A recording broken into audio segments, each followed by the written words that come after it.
9 p.m. It was a red Sierra that brought her.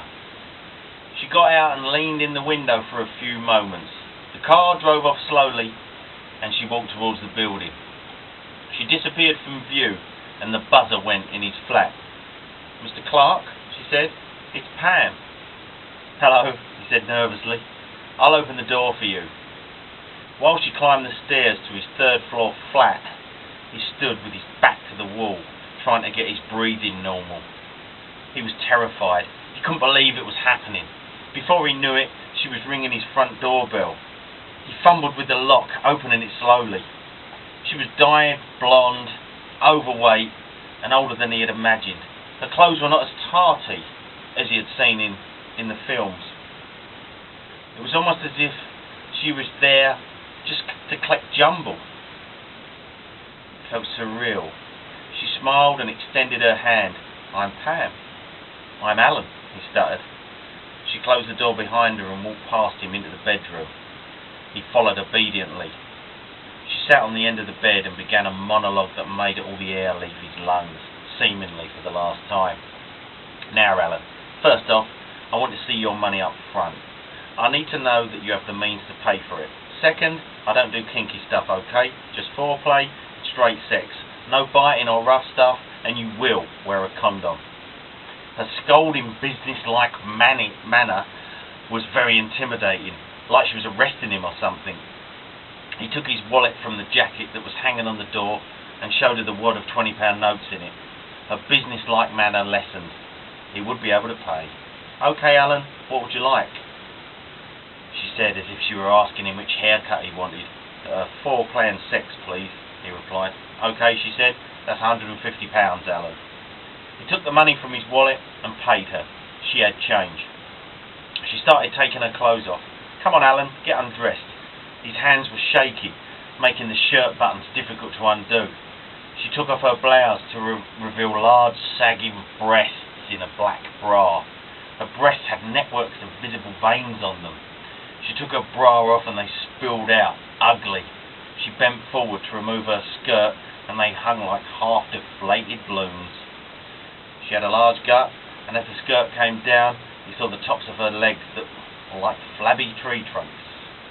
"Do you like the view?" she said, as if he would be genuinely impressed with her physique.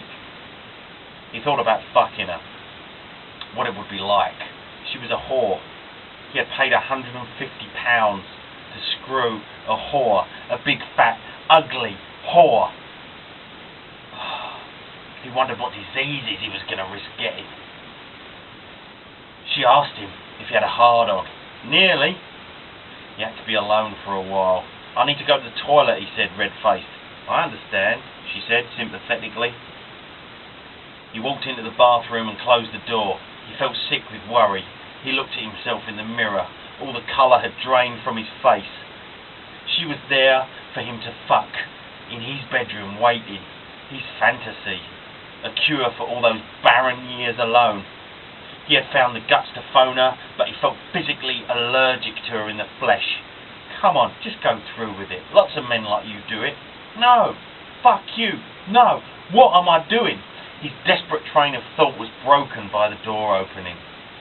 She came in naked, hideous.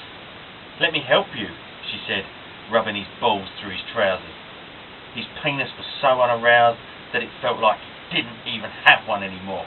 Before he could react, she kissed him, her cold, sticky tongue trying to wrap itself around his. Her breath was really bad.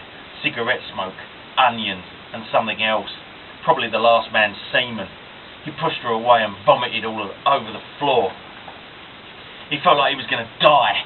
He dropped to his knees in his own sick and puked again into the toilet bowl.